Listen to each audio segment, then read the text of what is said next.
live retreat.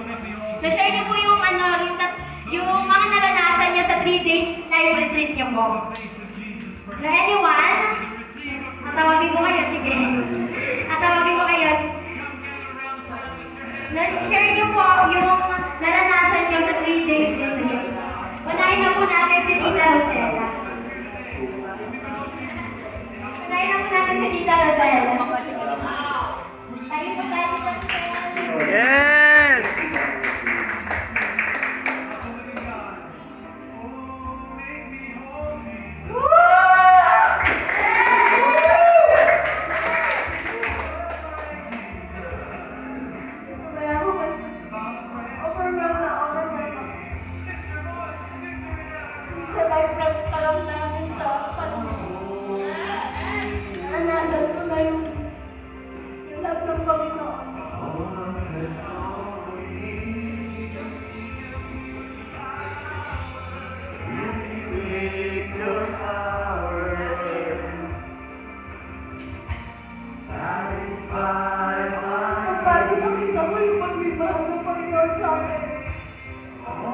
Paano ko naramdaman na ako lang pala yung lumagas. First day pa lang ng pagpunta natin dito. Hindi ko na mapigilan. Kahit hindi pa nagsasalita yung mga speaker dito, nararamdaman ko na. Naiiyak ka lang po. Nararamdaman ko. Kasi yung buhay ko pinapakita ng Lord. Pinapakita niya ko at yung ginawa ko sa buhay ko, pero pinakita niya na nandiyan lang siya. Ano man yung buhay ko, ano man yung nangyayari sa buhay ko, pinakita niya sa akin. Nag-aantay siya sa akin. Hindi ko na lang maisa-isa yung mga session na yun, na kung saan lahat ng session na yun, lahat ng speaker na yun, naramdaman ko. Mulam ng Panginoon. Naramdaman ko yung forgiveness ng Panginoon sa akin. At naramdaman ko, ano ba yung sitwasyon ng buhay ko, may gagawin na Diyos sa buhay. Amen. Kanina po, kung hindi ko ma-intindihan yung nangyayari sa akin, basta po, nararamdaman ko na may kumikilos sa loob ko. Hindi ko mapigilan. Actually po, hindi lang naman ito yung mga na-attendan ko. Actually po, marami po akong experience na na-attendan na ganito. Pero bakit po pina-experience ko din ang Panginoon sa akin po?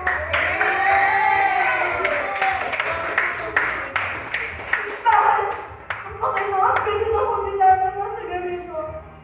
Bakit kaya sinasabi ko sa sarili ko hindi ako karapat-dapat? Pero lagi akong dinadala ng Panginoon sa inyo. Amen.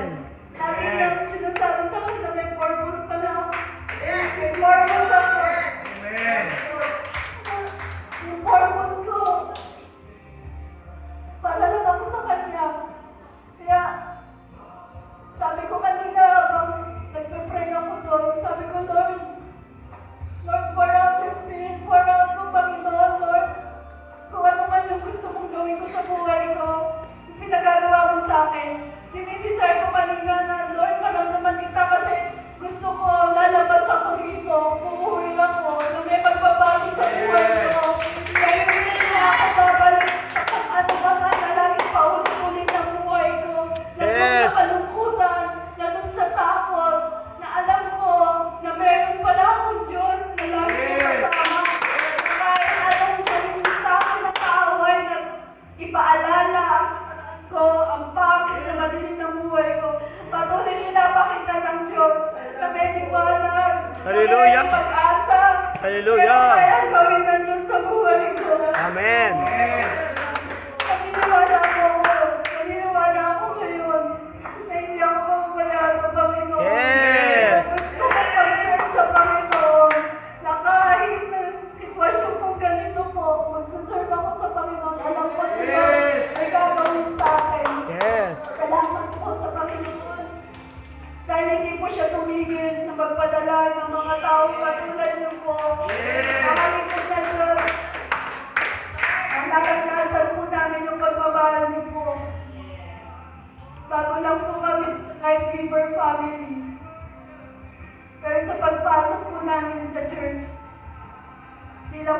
naramdaman na merong mga kapatiran. Pero naramdaman ko lang may pamilya ko kami ng pamilya. Amen. Basta, kayo pong lahat, maraming salamat po. Salamat po sa Panginoon. Napatuloy na meron pangalingkod na Diyos na binibigay po sa buhay namin. Amen. Kaya pinagdon. Amen.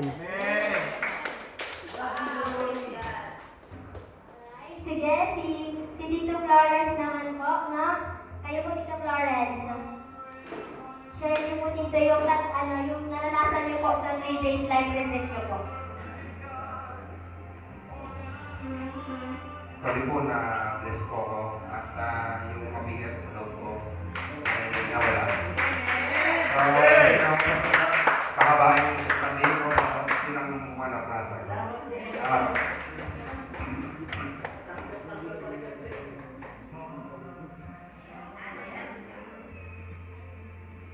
Iko si Nanay Andy ka po. Share niyo po na yung, yung naranasan niyo po sa 3 days live retreat niyo po.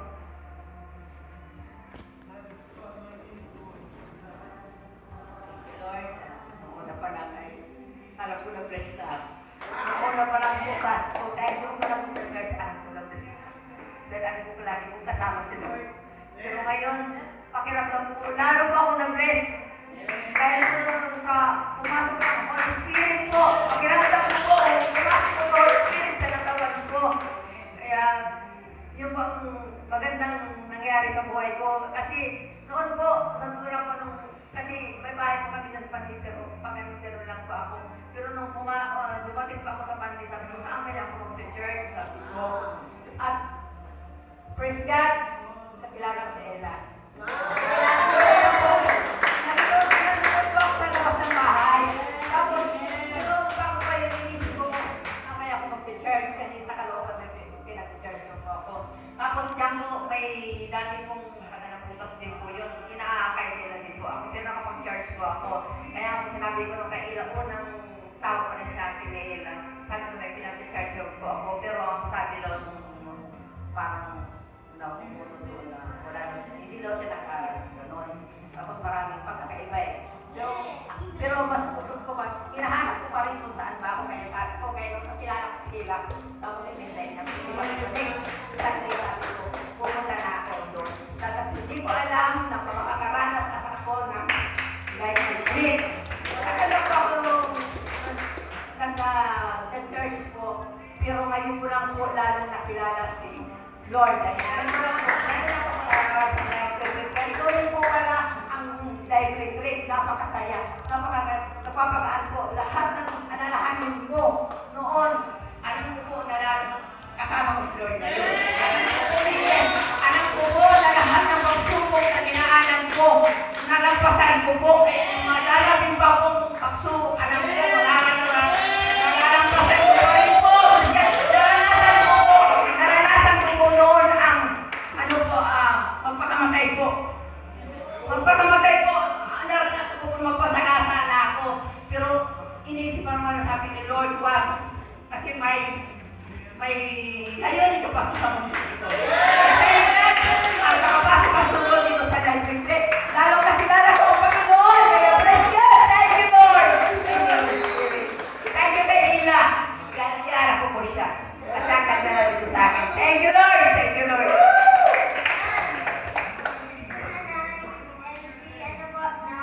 Si Tita. Tita Jenny. Tita Jenny. Tita kayo po, Tita Jenny. Pwede niyo po ba i-share sa amin yung naranasan niyo po sa 3 days retreat po natin? Tayo po kayo, Tita.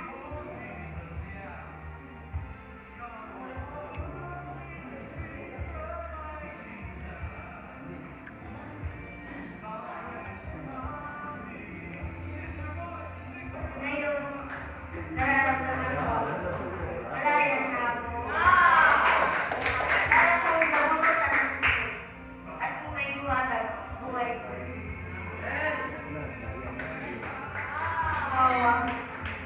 And si Ate Chloe po, Ate Chloe, pwede niyo po bang i-share sa amin na yung naranasan niyo po sa 3 days retreat po natin?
Ma'am On, Joy. come on.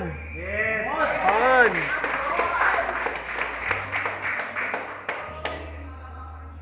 Ayan, siyempre, una po sa lahat, sobra po ako nagpapasalamat sa Diyos, sa Panginoon, sa buhay po ni Ma'am Babet, at And- pinagtag po niya po kami. Grabe po kumilos ang Lord. At unang araw pa lang, sobra yung presensya ng Panginoon na naramdaman at ginawa niya sa aming mag-asawa. Asawa ko po, hindi na nakatuloy. Yun po, sobra ako nagpapasalamat. At nandito po ako, hindi ko ito kay Lord. Pinag-pray ko to na, Lord, ayaw po mag-isa lang ako. Kasi dumating po sa isang araw sa buhay ko, pupapaak ko po na ikaw, Panginoon. Sobra, hindi lang basta encounter. So, kami na lang ni Lord, siguro yung nagkakaunawaan po yun. Kaya yun, siguro yung pray ko po sa Kanya, yung tinatanong ko po sa Kanya, eto na yung sagot, eto na yun yung Amen. pinag-ibay pa niya lalo. Amen. Sobra.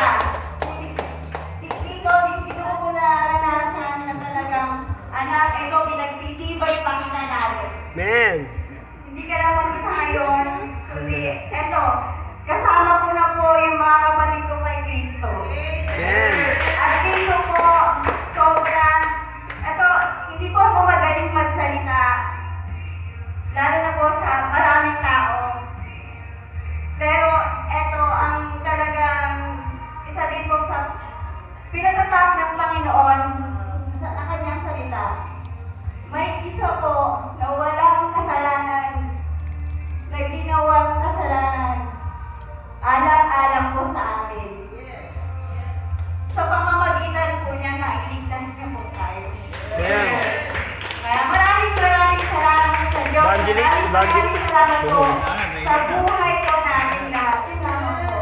Salamat sa napakagandang gawain pala na to ng Panginoon. Ang life retreat. Yun. Sana po, mas lumawak pa.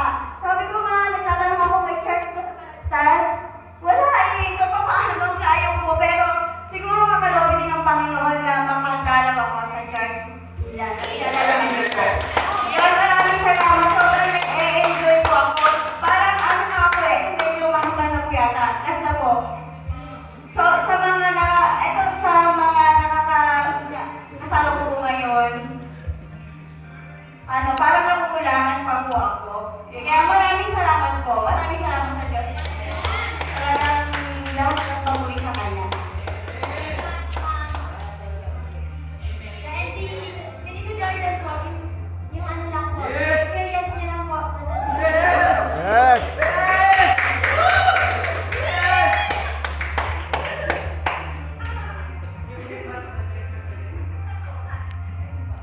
Maraming magandang hapon po. Maraming salamat po sa... Amen. So, nung una po kasi, pangalawang retreat ko na po ito, kung sa iba po, hindi po karapat dapat yung tumayo ako dito sa harap nyo. Kasi po, ako po makasalanan noon na ilang beses nagkamali, ilang beses po ako nadapa. Nakatuwa po na kasalanan, pero nandiyan po kayo. Ibigay po ako ng tawag po sa inyo sa Panginoon po, sa unang-una sa lahat. Tapos po yung mentor ko po, maraming salamat po. Kay Ate Irma, kay Madam Babet, kay Alex po. Boss, maraming salamat po. Kaya salamatan ko rin po yung asawa ko.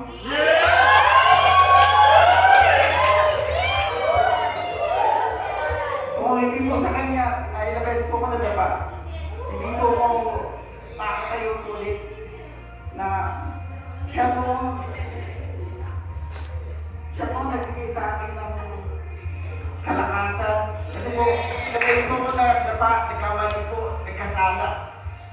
Pero siya po nagbukas palad sa pagkakamali ko, kaya matawag niyo po. Maraming salamat sa iyo. Love,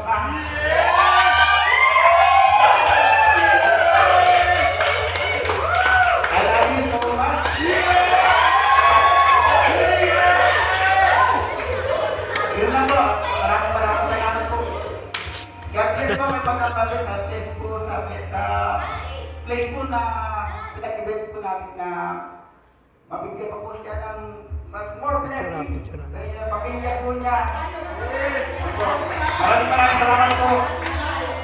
Yung kapatid ko po na wala dito, pinag-pray ko rin po siya na makabalik po ulit, na nagkabalik din po siya at mamatawad po ulit na makabalik sa amin.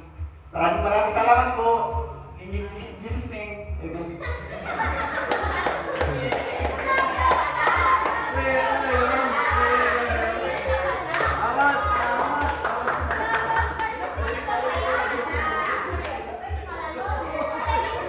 Basta nakapray na niya.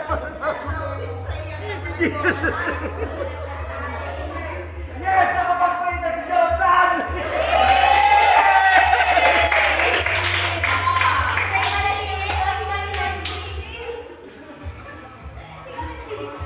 Sige po si Ate Christine po. Share niyo po Ate Christine. Inalalasan niyo po sa 3 days retreat niyo po. One.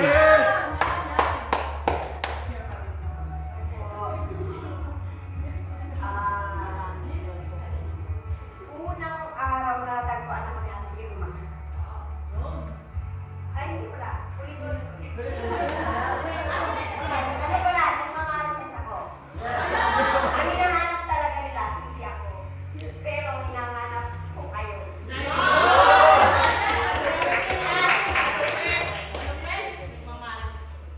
Ginamit ni Lord yung taong kausap ko para mahanap ko kayo. Tapos, nakapag-live group kami. Sinubukan ko sila kung babalikan nila ako. Sabi ko, pag binalikan nila ako, kahit wala ako, kasi alam ko babalik sila nang wala ako. 2 beses po sila napunta sa bahay nang wala ako. Kasi nasa check-up po ako. Kaya sabi ko, sa susunod na balik nila, sasama na ako.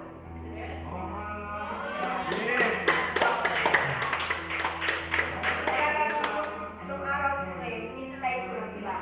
Pag dumating si Ate Irma, si Maria, sila na yun. Lord, nahanap ko na yung mga tao. Bibilan na lang. Amen. May bahay na kami.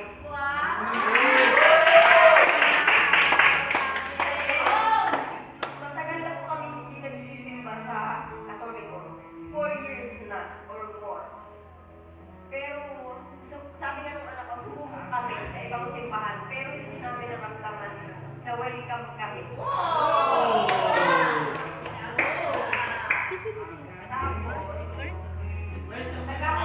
Nagkakaroon po talaga kami ng simbahan. After umabot ng mahigit 1 taon at kalahati yung baby ko, kasi wala akong mahanap sa baby agad. Hanggang sa sabi ko, Tanong mo sa kita. para mag-bless ni Lord yung anak ko, pag-ibigyan ko ng muna sa Katoliko. Pero papabigyan ko naman sa Katoliko. Kaya nung nakatagpuan ako ni Ate Irma at Subian, Maya, Kurt.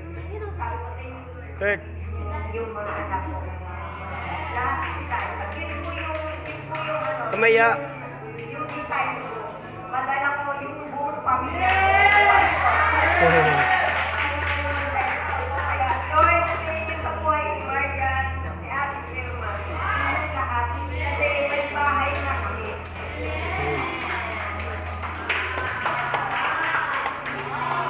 Ata baby. Ata baby. Alright, sige po ano po picture po tayo, lahat po ng